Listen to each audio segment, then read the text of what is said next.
I'm JG Michael, and this is Parallax Views.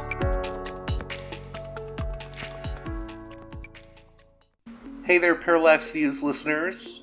Before we begin this edition of the show, if you're wondering about the producer's credits, that's been moved to the end of the show. And if you'd like your very own producer's credit on each and every edition of Parallax Views, well, please consider supporting me at the $10 tier or above on Patreon at patreon.com/parallaxviews. One more time, that's patreon.com/parallaxviews. With that out of the way, we have a great returning guest. Katrina vanden Heuvel really needs no introduction. She is the publisher of The Nation, America's premier progressive magazine. It's been going for 160 years now. Again, it is the most recognizable progressive publication in the United States. In this conversation, Katrina and I will be looking at the challenges faced by the American left and even the left globally as we delve into the crisis of the center. That is to say, it appears that the center cannot hold, either in America or in Europe. That was actually the subject of a recent piece that Katrina co-wrote for The Nation entitled Report from Europe. We'll be discussing that, and we'll also discuss Katrina's op-ed in The Guardian this past week. It also appeared in The Nation for Mother's Day in defense of a care economy. All that and more on this edition of Parallax Views. Let's get right to it with Katrina vanden Heuvel of The Nation magazine.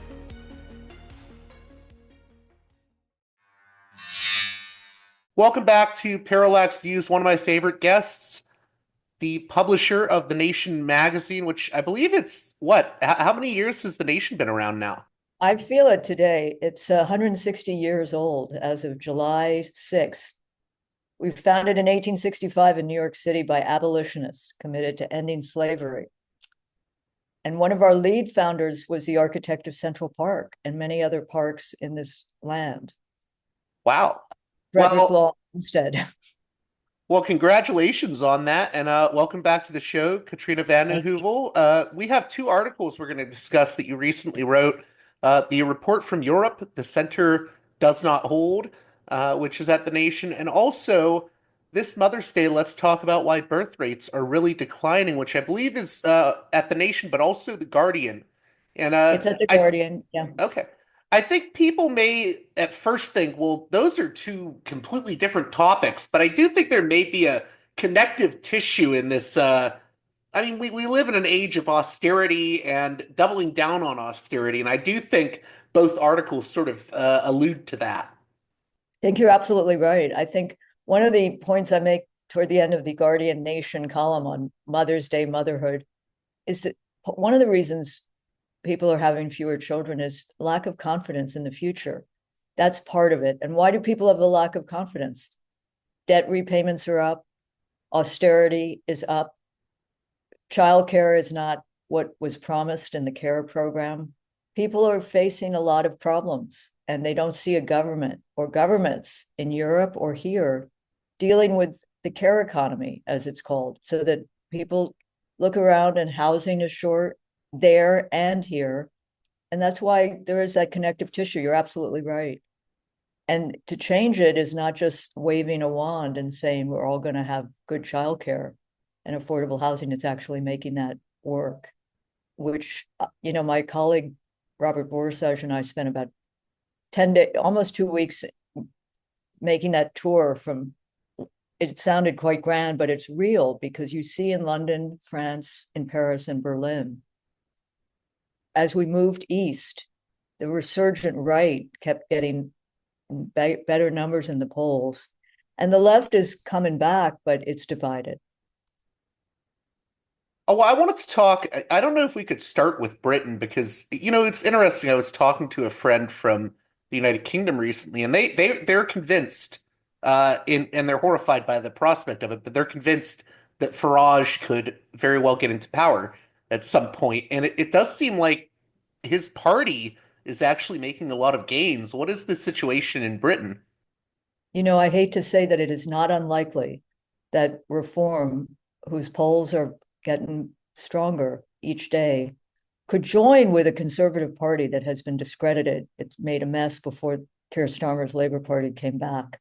But they could join and be a majority. And there are fierce debates, we didn't get into this much, on the right, on the conservative end, about debate to join and be stronger. But Farage has played it, I hate to say, pretty adeptly. But Brexit, and I don't want to put them together, the hangover of Brexit is palpable. You feel it in the UK, as is the defeat of Jeremy Corbyn, because the Labour Party has moved to the center, has policed its members and lost many members because Corbyn opened the party to new members, younger members. And even though you could argue about Corbyn, was he the right person to be prime minister? And in many ways, he's a moralist, not a populist, which is probably needed now.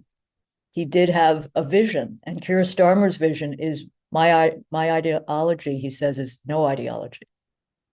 So the center is not combating the right, it's going light. Today, in fact, on immigration, there's a labor proposal which is kind of light, Tory light, as opposed to a full-fledged labor program, which could attract more followers. Can we get into that a little bit more? I think the response of the European Center has been, well, we have to move to the right to combat, AFD or Le Pen or Farage. It seems like they may actually be missing the point. There may be another way to defeat these sort of insurgent right-wing entities. Well, I come back to what we began talking about, a kind of populism that often doesn't get a good name, but a populism that is about economic issues, a kind of class analysis, not hardcore, but economic issues that improve the condition of people's lives. And that many polls show that the fierce, hardline immigration issue is not necessarily a winning issue at all. And to lead with economics and to lead with a care economy, to lead with anti-austerity is far more popular. Here's something that else is going on: rearming of Europe. So, it's happening in London, in Paris, and in Berlin. The capitals have decided that because Russia seems such a great threat, and there's a different narrative, it's not World War II now, it's more like World War I into the 21st century, that they need to rearm. But some of that is also military Keynesianism. If people remember, that's partly how America was built, on the back of the military industrial complex, or the industrial complex on our backs. And that's not going to produce much in the way of an economic populism for people. It's going to create it for the weapons makers. And that is happening across the board, to the point where in Berlin, the Conservative Party leader did something unprecedented in German history. He broke the deficit lock in order to fund more military building. There is an infrastructure piece, which led the unions and others to support it. But it's going to be a generational policy. And I don't think you build much confidence in a future that is about arms and military industrial complexes of 21st century or whatever century kind. I think it's an interesting point you raised there, that European governments are willing to sort of bypass austerity measures when it comes to military expenditures, but not for social programs. And I think that, is going to affect public trust. That's one, I think, my favorite line in the piece, where we make the point, just that they're breaking the vise of austerity in order to fund new weapons and more weapons. But you don't find that money, do you, when you talk about people's needs? It sort of disappears, it vanishes. And, the weapons are not just tomorrow. As I said, it's a generational commitment. So in that sense, there is a left, however, and it is coming back. But the divisions are such at this moment, and in light of the systems in France and Germany, where it's proportional representation, it's tricky to put together coalitions. And that leads division to be a prominent piece of the puzzle. I do want to talk a little bit more about the left and where you see it heading. It's fragmented right now, but before we get to that, I wanted to ask you, you've been around a long time Forever, talking with, 160 years. well, you've been around the world, you've spoken to politicians, diplomats, etc. Why are there still so many forces in Europe and in the US, especially within the centrist parties, that double down on austerity? That double down on austerity. Well, I fear that in this country, there is an obeisance to the market that, James Carville, not my favorite person, he's a character, but he said he'd like to come back if there was reincarnation as the bond market. And you feel that very keenly in London because the city, which is their Wall Street, polices the economics. So you need a complete reset, a rethinking of capitalism. Now, many of my colleagues have given up on that, including Bernie Sanders, and talk about democratic socialism. But one of the issues I edited about a decade ago with our economics correspondent, William Greider, was called Reimagining Capitalism, because we're living in a system that is financialization. But we need a system that is more about a different kind of maybe social democratic capitalism. That may sound very conservative to certain ears, but I do think that we've lived with this system that has failed.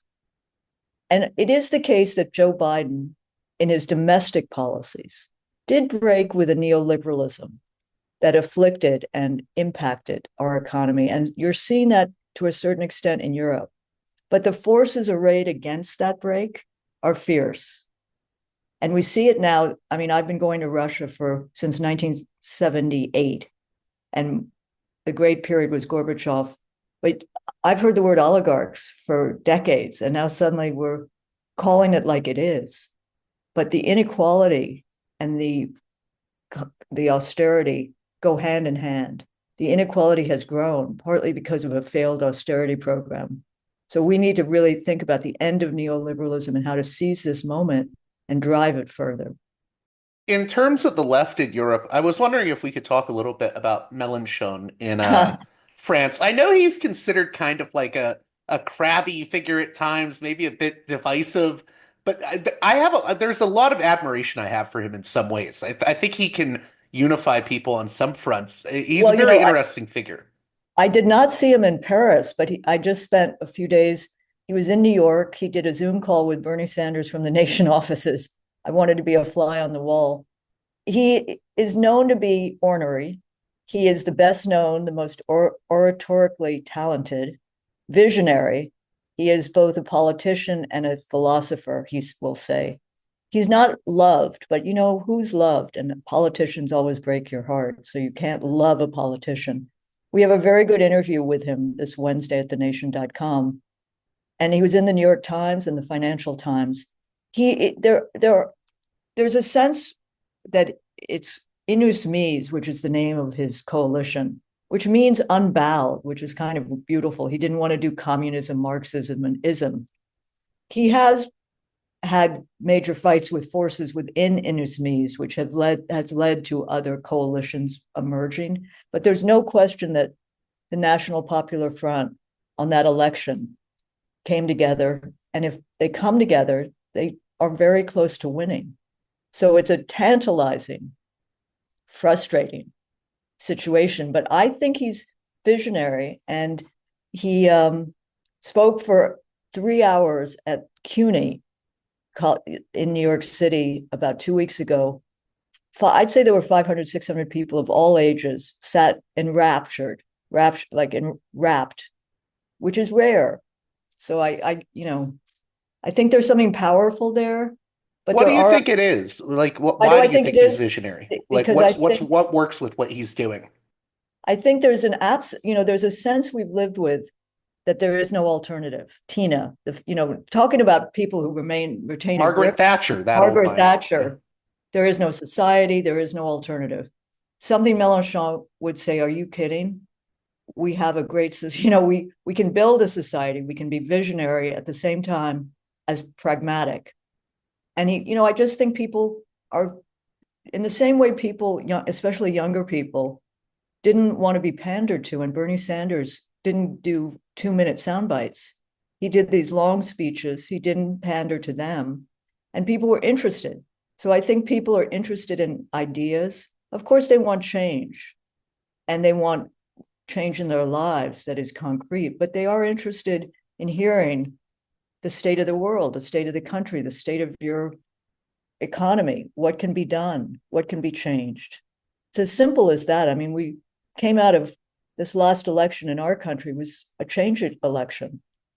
And and that seeking change can be very platitudinous or it can be real. And I think Mélenchon speaks in a real way.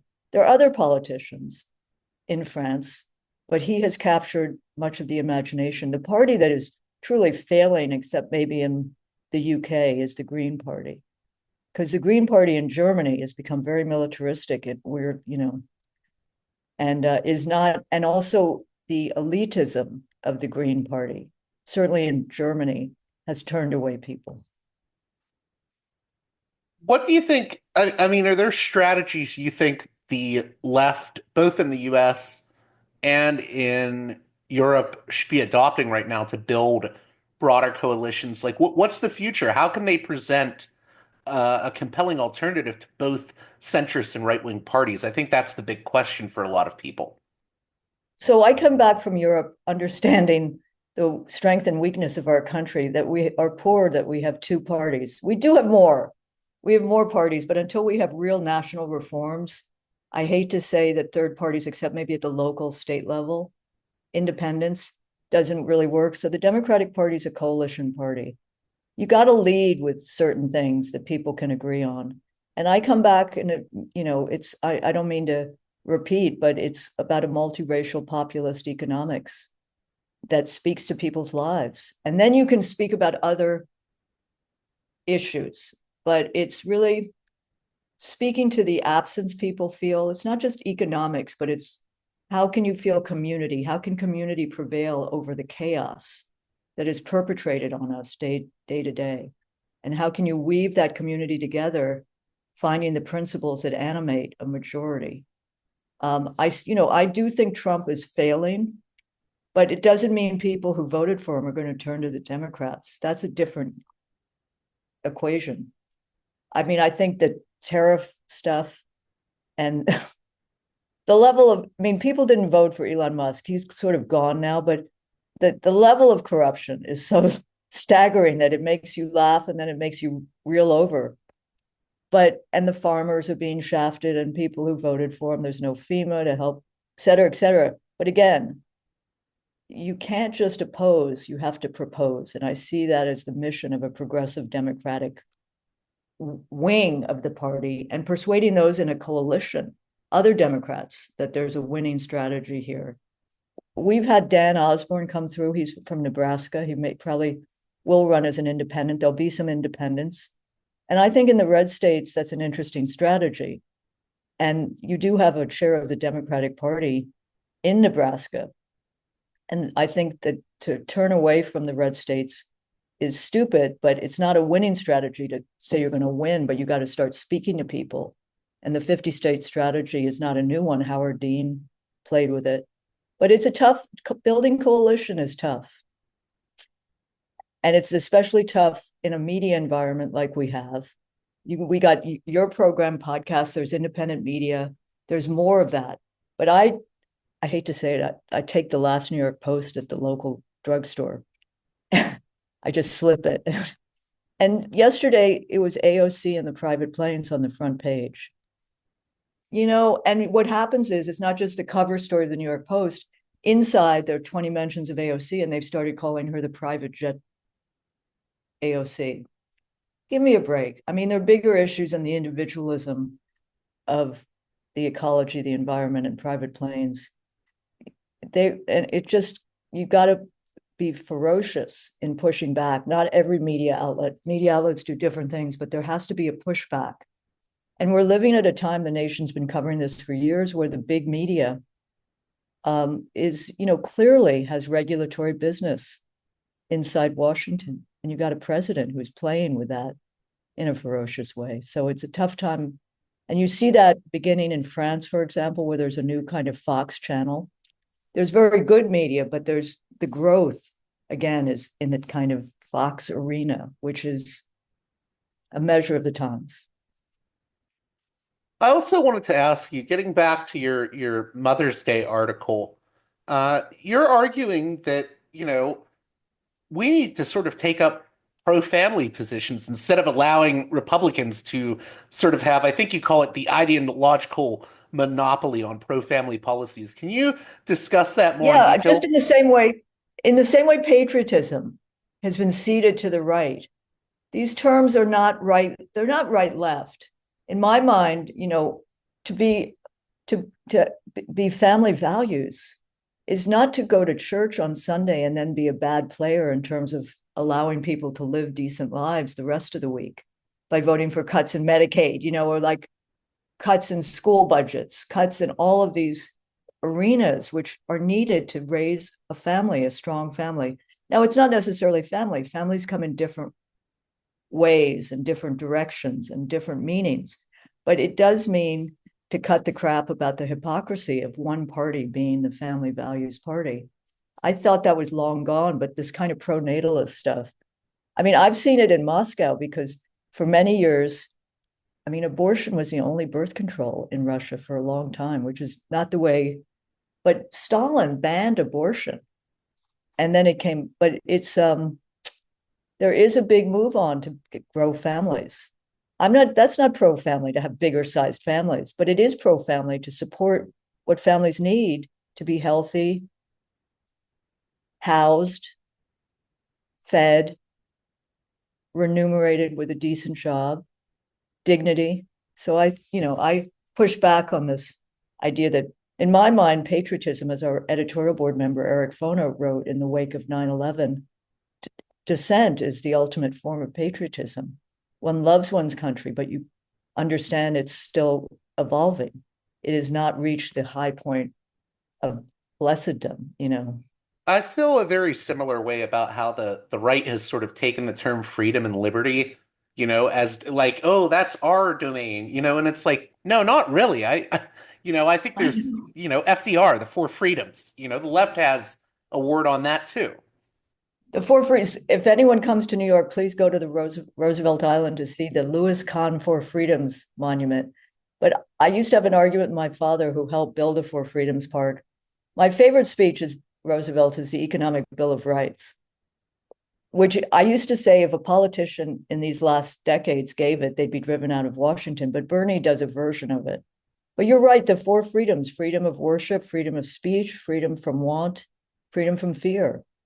And I think that is not, that does, those principles don't belong to one party. And What, I mean, I hope this isn't too off topic, but why do you think we do sort of cede these things to the right at times? because they've been burnished by people, many see hypocrisy running through. I mean, that they're used by political actors often in hypocritical ways, that there are many factors. There's a policing, I think, over generations of words that we've used. People feeling like, I had a friend, someone who worked at the Nation years ago, who didn't value the Working Families Party because of families. But I think That's wild. families, I mean, but families are designed in different ways. And that's a position that the right does not take. And DEI, diversity, equality, inclusion, is, important, but it's been so stigmatized. The stigmatization is something to fight too, of course. But we're in rocky times. A lot of terms are up for grabs. A lot of words are policed. And it's complicated. I'm not saying it's easy, but I don't think we should cede these terms. And someone who's been kind of interesting on this is Senator Chris Murphy. He's not perfect, but he's been thinking a little bit about the spiritual kind of backdrop of politics, which extends to the idea that people don't have communities that they used to, labor halls or, evangelical churches. But there was this community space that has been usurped by the internet. And I see how, like Occupy many years ago, people I think were excited to be part of that because of the politics, but also because you were in a circle or in a group with people. You were not just at your computer. And there is a kind of backlash to the internet, which could result in community or could result in, just isolation, deeper isolation. I thought it was interesting at the end of that Mother's Day article, you point out that, the Trump administration takes a lot of its ideas on this from like Putin or Orban, but when it's not doing that, it's taking ideas. From Cory Booker, Tammy Baldwin. Talk about that. Because, Bernie Sanders has talked about debt relief or debt, and AOC's talked about childcare, and Elizabeth Warren has talked about healthcare. Healthcare is still the leading cause of bankruptcy in this country. So and there is this coming back to family values. We shouldn't cede family values, but we should give family values meaning, fill it with real purpose and meaning, which I think happens, but it doesn't get framed in the same way. I do think Republicans are skittish, many of them, about cutting Medicaid. It's interesting, if you remember, Social Security, talking Roosevelt, was not passed as it is now. It left out vast swaths of people, domestic workers, African American, and largely. But Medicare was the bookend in the Great Society. And you remember during the Tea Party, God, does that seem long ago? The guy who said, "Get government's hands off my Medicare." These programs are so embedded in people's lives. So you see the hatred of government, which animates a lot of what we're talking about, but not when it comes to programs that have been embedded in families, people's lives for a long time. There's a concreteness to politics, which is sometimes lost. But 2 years ago, I think I wrote a column, which was Biden should give every family a hearing aid. They were expensive then, before the FDA lowered the price, and send the hearing aid from Joe Biden, as Mr. Trump did. Remember the checks he sent during COVID, signed by Donald Trump? People thought they were getting a check from Trump. Now, that's a little too transactional for left progressive politics, but it's real. That's one thing. I don't know if you have thoughts on this, but I sometimes felt like the Biden administration, I feel like it didn't tout what it was doing on the domestic front enough at times. Whether it was, I think it did a lot of good with Jonathan Cantor at DOJ and Lena Khan at the Are you FTC. kidding? Lena Khan led Democrats to be apoplectic because she was effective and she was clear about what she was going to do. I think part of the problem with the Biden administration was Biden never found his mechanism to speak. Every president has found his, not her, but his kind of radio chat, et cetera, et cetera. But I think there was also the fact they were trying to pass some of this tough legislation with a really tough Congress. So they didn't want to be as open and clear. The sadness was the care economy was kind of, in my mind, the second piece to the industrial infrastructure economy. There was almost a gendered feel to it. The sadness about losing the care economy was you didn't have the support, and Manchin played a bad role. But that was a really important moment when child poverty was cut in half. Right, you talk about that in the article with the rescue plan that Huge. doubled the child tax credit, or almost doubled. Yeah. That shows that we can do it if we want to do it. There's all this talk about how you could never cut child poverty. The war on poverty failed. It didn't fail. It failed because you had the resources driven into austerity or military equipment as opposed to into children's bellies. So Before I we do. Mhm. Yeah. So Before we close out, I wanted to take this back to Europe for a second. What do you notice about the sort of talking points that the right has, and how much do they mirror the talking points we hear from the right in the US? there is Europe is uniquely Europe. I think Trump is uniquely American. And he's been, as I we write at the top of the article, he's kind of abusive toward Europe until they did what he wanted them to do in inverse ways, like produce this money for military. But I think Trump is uniquely American, and I think you have in the UK and in France and in Germany long histories that produce fairly, you may disagree with them, but fairly informed people. Left, I can't speak too much for the right, but it is remarkable that in Germany, the parties, AfD, the kind of neo-Nazi right-wing party, is led by a woman who used to work at Goldman Sachs, whose partner is Sri Lankan, she's gay. And Die Linke, which was the East German, was the Communist Party, is led by a young woman. And Die Linke won a lot of young people, especially women. They did not lead with immigration, they led with economics. AfD led with immigration and austerity. And I just think that there's within the systems a kind of propulsive buffer. But the danger is, and this comes back to America, and I'll stop, the lawfare approach to trying to kill the right. I mean, Le Pen has been convicted in France of misusing funds in the European Union.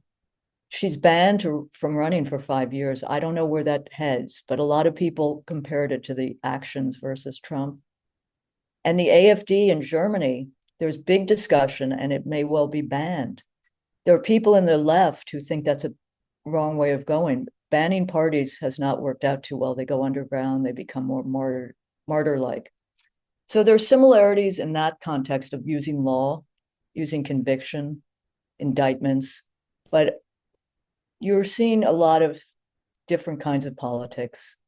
And sadly, I'll stop with one overlap is the military Keynesianism that may drive a lot of Europe, which we've seen in this country, and its limits in terms of people and supporting people and their lives. I also wanted to ask here, this is a two-part, and I promise we'll close on this. In regards to the future, I mean, what do you see as the greatest challenges and where are the greatest opportunities? And I'll say for my part, I think that one of the great opportunities we have is I think the right can gain a lot of protest votes, but when they're actually in power, I think people start to get aggravated with them because they don't actually provide a viable alternative to the status quo. I think that's right, though. I think on bad days, I think this country leans conservative. What do I mean? There's a status quo. I talked about change elections, but then there's a little bit of a status quo and people aren't that open to change come governing. But what I said earlier, we're witnessing a kind of failure of governance. We're not getting much from, doesn't necessarily translate into support for a progressive future. I do think the ability to harness technologies of the future so they don't become so consolidated as we've seen of our media, to really find a way to keep open AI, to make sure that workers and people are protected if possible. And I do hope that there's a real break with neoliberalism. I mean, this is out 5 years, 10, 20 years, have me back on and we can talk about the future. I'll think deeper. But, there is something about this country right now where you go day by day. The 100 days was obliterated. Every day was 100 days. We're working on 100 days of resistance, not 100 days of Trump over at The Nation, both editorially and politically. But I do think there has to be a sense, again, of building a community that can overcome the chaos in the short term and then build out to bigger ideas that have concreteness for people, and then bigger ideas of reforming, changing society. But there are things to continue taking on because austerity still has a power that has to be contested. I'm not sure abundance is the word I would use as Ezra Klein did in these times. You know what's weird? I was going to ask you, what do you make of all this abundance stuff? I'm a little bit skeptical of Ezra Klein. And I think he's talented. He's smart.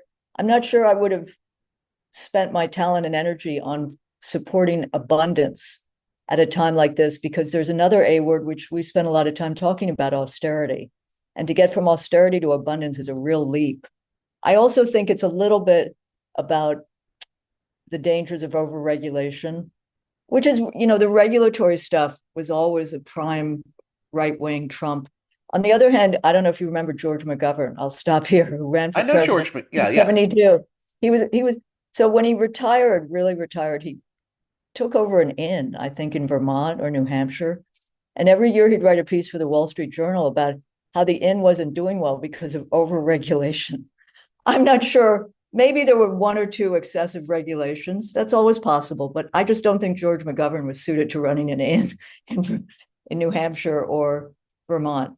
I think abundance is a case about the progressive community Democrats being more competent, technically efficient, and more technocratic.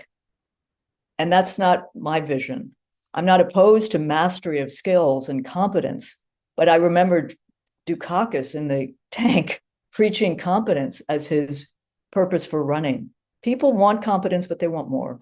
And I think that's where abundance is limited in its sense of. Is it maybe too focused on the technocratic element at the expense of, a more populist vision? Yeah. And I'm not going to do 1,000 points of light, but there is people do seek more than just they want someone who's competent, and we see how incompetent and unhinged some of what we're witnessing is, but they're not going to stop and say, oh, I'm happy my technocrat is leading me forward. I do think that Mr. George W., who's taken, that he's getting a pass, and that Liz Cheney was key to the last days of the campaign, I can't bear. But I do think Bush was defeated finally because of Hurricane Katrina and heck of a job Brownie, his FEMA director, where people just saw how the failure of humanity and mastery of skills like cleaning up and helping people. But Iraq, of course, was the great. So I will end with no more Cheneys, and to remember that to take a country into war is the greatest sin, seems to me, of a president. But to seek more vision from those who aim to govern. And I come back to mastery and competence in New York City. We could use some of that, but not from bullies. I've lived in New York City all my life, and I'm happy that there are fewer rats. We did an issue in 1954 called The Shame of New York. It began, there are 8 million rats and 8 million rats in New York. Well, hey, well, go on. I'm sorry. No, and so thank you for having me on. I've rambled my way through the last few minutes, probably the whole show. And I'm grateful for the time. And thank you for giving some attention to my column. Is there anything else my listeners should know about The Nation that you have going on with any of the writers? Or I know you have podcasts now. Jeet has a podcast. Elie Mystal is spectacular, and he has a newsletter, which is new. So check that out at thenation.com. And Jeet is always has many columns in his fervent, what's the expression? Verdant mind. So that's going on. And Don Guttenplan is setting off to write for the magazine, and I'm going to come back as editor for a little bit and do a search. So we're going to start doing a search for a new editor in the 160th year. And our day-to-day president is Bhaskar Sunkara, who founded Jacobin.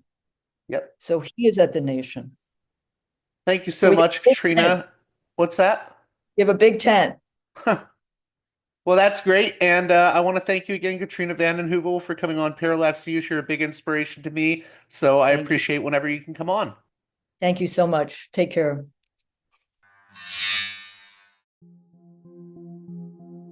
This edition of Parallax Views is brought to you by the $10 and above tier supporters of Parallax Views on Patreon. So, with that in mind, producers credit shoutouts to Galen, Matt, Gunnar, Mark, Simon, Alexander, Catherine, G, Tilo, Emilia, Jeremy, Jeff, WV, John, Bert, Brian, Elliot, Michael, Brace, James, Nick, Mersham, Galen, Gareth, Arlen, Bo, Christopher, Michael, Gigadelic Media, Will, Chance, Chase, Dan, Big Bob, David H, Y. Kellerman, Sadeed 13, Kathleen, David, Ava, Bob, The West Bank Robbery Podcast, Jamie, Enoch, Gary, Max, Ishtofer, James, Martin, Matthew Ho, Brian, Nobody, Thomas, and Dano. And now on to the show. Well, that does it for this edition of Parallax Views. As always, please consider supporting me on Patreon at patreon.com/parallaxviews. One more time, that's patreon.com/parallaxviews. And with that being said, until next time, you've been listening to Parallax Views with Parallax Views to Parallax Views with Parallax Views. The way out is not simply to say, don't do it, just to prohibit. It's nothing else. If we don't do it, others will be doing it like crazy. So, we have to confront the problem. But no, basically, I know of the great anxieties, problems, new forms of control, but it's also new forms of freedom. This is why I always emphasize that internet and all this new digital stuff, it's a very ambiguous phenomenon, but it's the field of struggle. New forms of enslavement, but at the same time, new incredible forms of freedom. We have to accept the fight with no nostalgia for old, allegedly more authentic communities or whatever. I'm not afraid. I'm not afraid. I'm not afraid. I'm not afraid.